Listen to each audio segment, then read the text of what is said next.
Je suis infirmière et je travaille essentiellement avec les personnes âgées et je travaille dans le canton de Genève. Journée type, pas vraiment, parce que chaque jour est différent, même là dans la crise. On a plus ou moins des journées calmes et d'autres qui sont plus agitées. Nous, elles sont un peu plus agitées parce qu'on fait du dépistage, donc ça nous fait une augmentation d'activité. Tout le monde est quasiment suspect, donc en fait, ça veut dire un habillage particulier, enfin des précautions particulières pour nous et puis pour protéger les autres aussi. Donc voilà, c'est ça qui fait que c'est plus lourd dans la journée aussi, c'est quasiment tout le temps qu'on doit s'habiller pour se protéger et c'est ça qui prend plus de temps en fait. D'accord. Et les plus stressés, en fait, c'est surtout les jeunes. Les personnes âgées, ben, parfois tous les ans, ils ont le droit quand même à leurs problèmes respiratoires avec les différents virus qu'on peut avoir. Et puis ils ont connu aussi d'autres choses dans leur vie. Donc ouais, c'est surtout les jeunes qui sont plus stressés, en fait. Bah, de dépister, ça sert à mettre un peu, enfin, à confiner un peu plus les personnes qui sont positives pour éviter qu'elles contaminent les autres.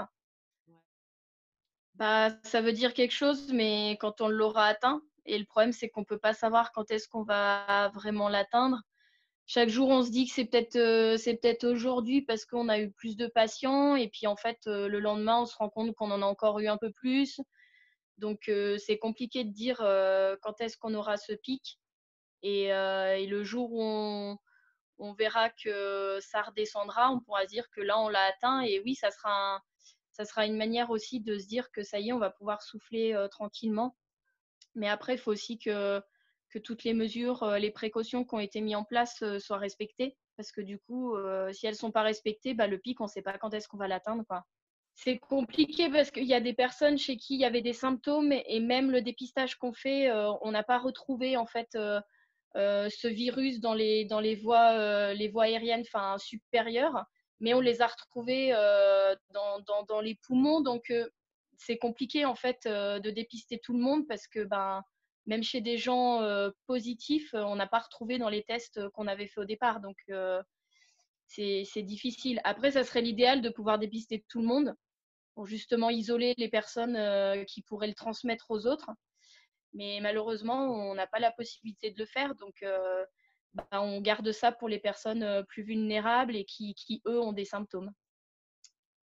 Il y a du stress, mais après, on reste une équipe soudée et qui s'entend bien. Donc, on garde la bonne humeur et le moral. Donc, voilà, ça fait du bien. Et même les personnes hospitalisées nous remercient parfois parce que voilà, il y a la bonne humeur et que malgré ce stress et cette crise, bah, on garde le sourire.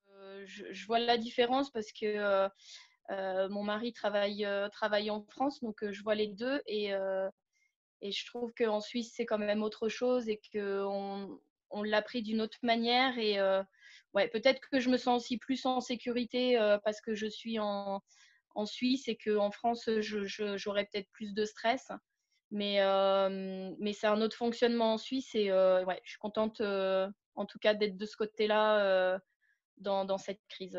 Ouais. Bah, il y a enfin, on va dire que l'essai est aussi réalisé en Suisse. Après, ce qu'il y a, c'est enfin, pour l'instant, on n'a pas encore assez de recul pour savoir si c'est vraiment ça qui a montré un effet ou pas. Donc voilà, c'est quelque chose qu'on ne connaît pas, donc ça fait peur et c'est un traitement que on connaît et qui a des effets qui peut avoir des effets nocifs selon l'utilisation, mais après, c'est quand même encadré dans des hôpitaux. Donc, même au sein des soignants, je pense que c'est divisé aussi.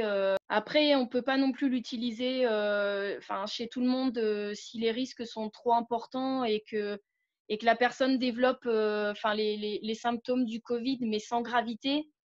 Ben, c'est comme prendre certains traitements, enfin des antibiotiques à tout va, alors qu'on n'a pas grand-chose. Enfin, les conséquences peuvent être plus dramatiques par rapport à ça que si on l'utilise pas. Mhm. Donc, il faut aussi être prudent malgré tout parce que ça reste un traitement qui peut amener des conséquences qui peuvent être aussi dramatiques. Donc voilà, faut aussi être prudent par rapport à ça et les médecins sont les mieux placés pour savoir s'il vaut mieux l'utiliser ou pas et pas la population elle-même qui décide de l'utiliser parce qu'il va commencer à avoir peut-être les symptômes, quoi. Ben, déjà de rester chez eux, de comprendre que c'est un virus très, très virulent et qui peut aussi atteindre les personnes jeunes, pas que les personnes âgées.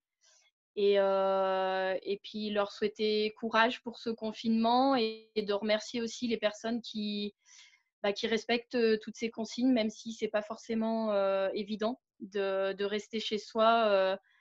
Parce qu'il y a aussi, là, on se rend compte aussi des différences que, bah, voilà, il y en a certains qui ont un jardin, donc c'est plus facile le confinement que ceux qui sont enfermés dans des HLM. Donc voilà, je voudrais aussi les applaudir eux pour ce respect des consignes et on sait que c'est pas évident non plus de mettre sa vie et ses envies et ses passions de côté. Donc voilà, on nous remercie, nous, le personnel soignant et les personnes qui sont au front, mais je pense qu'il faut aussi remercier les personnes qui respectent toutes ces consignes et pour qui c'est pas évident.